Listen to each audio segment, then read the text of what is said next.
Hey everybody, so to lead things off, we're going to start with the first sort of topic unit called Zero Confusion Organization. Now, of course, it's not going to be zero. Obviously, you're going to always have a couple of people that are not quite going to be entirely sure about where you're going or what you're doing, and sometimes it just takes them a little while to get used to things. Sometimes they're not really trying very hard. But either way, we can actually design against all of these things. And we'll talk about that in the topic a little bit later, too.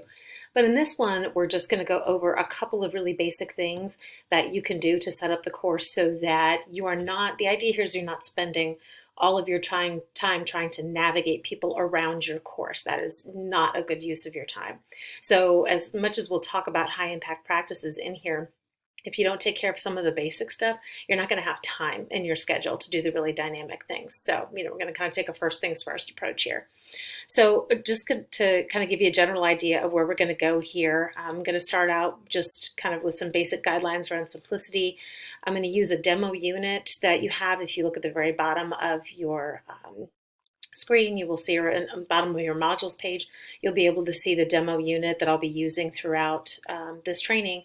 And I'll talk about a couple things like unit order, access restrictions, how you can link to assignments. We'll look at some introduction pages, talk about a little bit about text and multimedia balance, and then test student views. So all of these things are going to help mitigate any concerns that your students have. So the first thing that's really, really critically important is simplicity.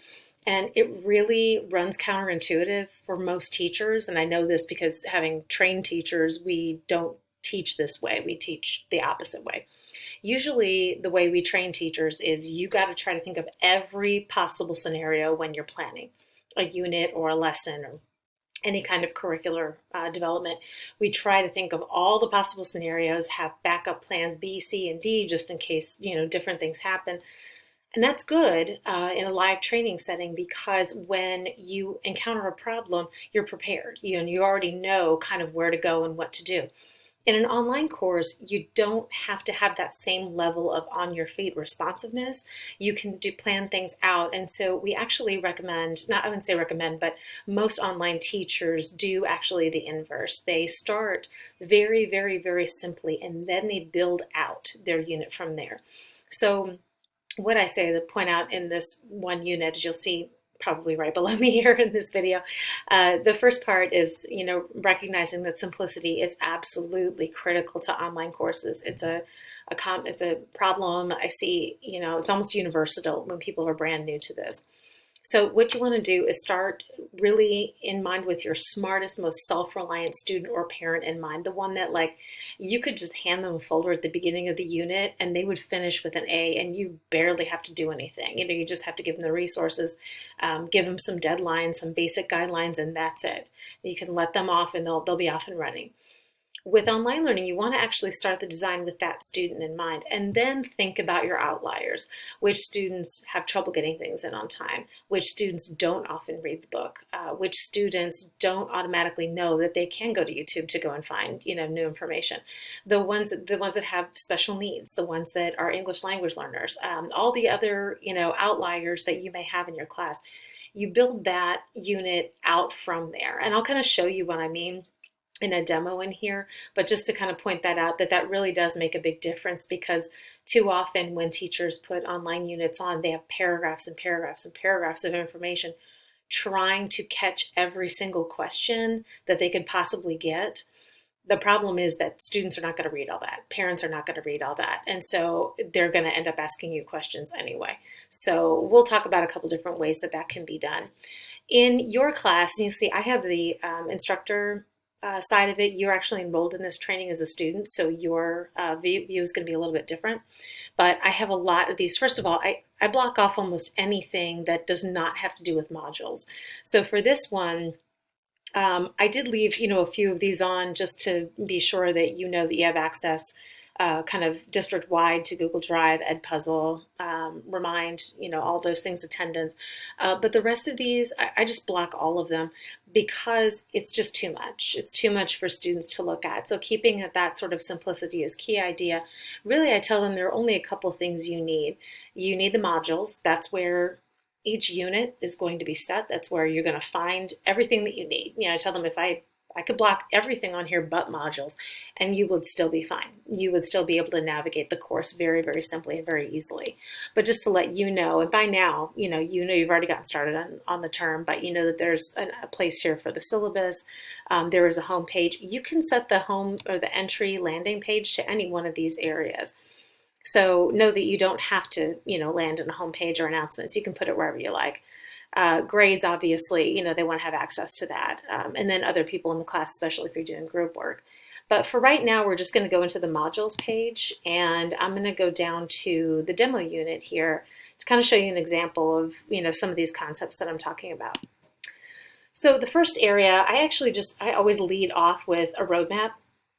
This can be anything, a unit introduction, list of assignments, to-do list, checklist, whatever you want to call it. You need to have some sort of landing page at the very beginning of a unit, and just to give students an idea of where they're going and what they're doing, and whatever that flow looks like for you. If it's most people who've been done online a while do it week by week.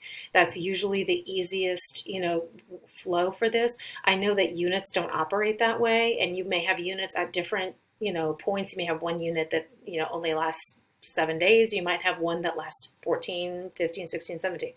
So it really just depends. So, and I don't know how Afton does it, honestly. So you're going to want to find out what is going to make sense for you. But either way, if students can get a broad idea of where they're going, and what they're doing at the beginning of a unit, that's really going to help clear up, a lot of this confusion. So in the roadmap, and I have this very first tab is the agenda here. And this is one thing I always do. I always have them I always give them a checklist. And if you look at it, it's really amusingly basic. I think put it in a doc, but I think I have an access to it in Google Drive as well. But I just give them a checklist of either this is just for this week. I'll give them the assignment name, a time estimate, a due date, any notes or reminders, and then they can print this off and check off complete or incomplete. Now this unit has 3 assignments, so a checklist seems really kind of absurd. You really feel like you don't really need it. But the thing is, if you're a high school student, for example, and you've got 6 to 8 classes, this can be helpful. It can be helpful to have these checklists available. If you have a student who has a parent at home who's got 4 kids at 4 different grade levels with God knows how many teachers, maybe they're in a learning pod and they've got all of these kids going on. The more information that you can give that caretaker to check off and have information available to them, again, one of those things that's not necessary, but it removes a lot of the questions, that you have. And it took 45 seconds to make that thing is really easy. I always include an agenda. I give them a rough idea. Now again, because I construct my units on a week-to-week basis, this makes sense for me. It may not make sense for you. You may need to have a daily agenda or whatever days of the week that your class meets, or whatever organization of time you have, whatever makes sense for you. But having an agenda that gives them an idea of what they have to do, where they have to go to do it, and roughly how much time it takes. That's one of those things that really, I tell students it's an estimate. So you can see with some of these assignments, I've got a class discussion, it'll be about 30, 45 minutes. Their essay might be 2 to 3 hours, and their housing decisions quiz, I say 30 minutes. I give them an estimate for the entire unit, or this one for the week, and that's going to be 4 to 6 hours. And so that way, they can plan out their week. Obviously, some classes are going to be synchronous, and so that's going to be a little bit easier for them, but others don't operate that way. That allows for a little more personalized, a little more one-to-one assistance if you don't have that kind of structure. So just all these things are just things to consider as you go through it, but anything that you can do to help them understand how to organize their time. They're not great at that because they never had to be for the most part. Our schools run on strict bell schedules, and they don't even have time to use the bathroom most of the time. So the idea of being independent learners is new, to a lot of them. So anything you can do to help them get through that is going to be easier.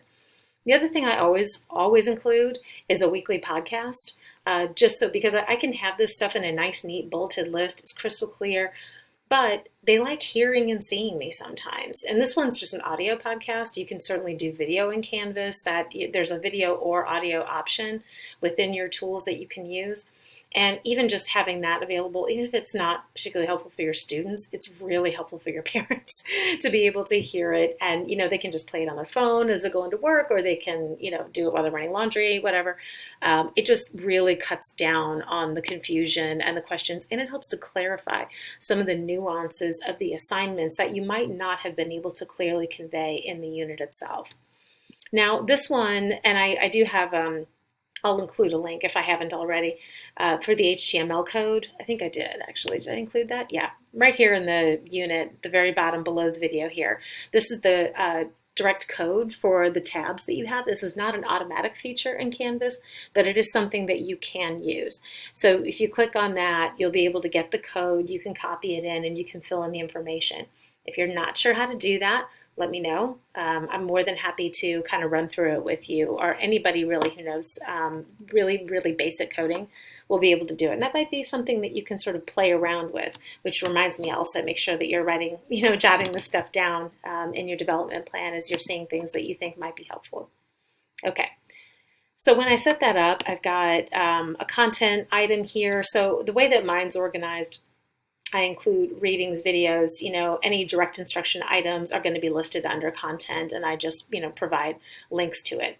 Rather than, I always link words instead of including the full-on URL. It's way too much information. So you can easily just double-click on that, use the text box editor to edit it, and then you'll be able to link it directly out. It just makes it, this is one of those things that it keeps it clean. It keeps it really easy to follow. And I'm just going to flip through these just as kind of a quick example from an organization standpoint. We'll get into the nuances later. But I've got a tab here for the class discussion, which was one of the assignments that they had, the essay, and then a quiz. And then I've got a link for a wrap-up here. And I'll talk about unit evaluations and things later on. The other thing I wanted to point out was the text-to-image balance here. And I've got good examples and bad examples in here. So the class discussion, you can see that for the branches of government, I'm going to assume they have some basic knowledge of this, but including just a really basic image as a quick refresher is a really nice way to break up the page and give them some visual information. I also include things like you saw bullets earlier. These are numbers. I use bold, edits, italics. I do change color coding a lot for this as well. I will warn you though, if you have students who are colorblind, they're not going to be able to pick up on the nuances of that. And you'd be surprised at how many you have. There are lots of colorblind people in the world. And so anything that you have that you do change color on, just be aware that a lot of those students are not going to be able to see it. Avoid yellow at all costs. Even well-sighted people can't see it. I also obviously link anything. So here, if they need a refresher on the branches, they need more information. Again, start with your smartest kid, and then the ones that you think need more information, include it. Go ahead and add a link to it. But notice I didn't provide, 4 paragraphs of information about that. I'm going to assume they have some basic knowledge of it. And if they don't, well, click the link. If they have not done discussions before and they're not really sure how to do that in Canvas, I'll always include that at the very bottom, especially in the introduction. They're really not sure about it just yet. This is actually a really good example of a good balance. You're really looking for at least a, I would say 70-30 split. If you have more than 70% text, especially if it's paragraphs and paragraphs of text and you don't have any imagery to balance it out, that generally speaking is a problem. So this is a pretty good example of something that is a little bit easy to follow. The essay, not a great example. No imagery whatsoever. However, there's bullets, there's clear information, things are bolded. Again, if you're not sure about the library research page, or you need, you want to follow the CRAP test, which is always very funny to me. If you need help with rubrics, additional information, I've got all of those links here, assignment submission help. This is not a great example, but this is a very, very complex assignment. So I don't want too much imagery here. I really do want this. This was intentional. And then the quiz, I've got a little bit of imagery here. Again, not a great example. You don't have to have everything perfect though. That's kind of my point. The 70-30 rule is a guideline. It's not a rule at all. So you're looking to add imagery where it helps to enhance it, but if it's overwhelming, if it's too much, you'll know. After a while, you'll kind of get a general sense of it. But those are some of the basics that help you to reduce a lot of the confusion that your students might have in your classes.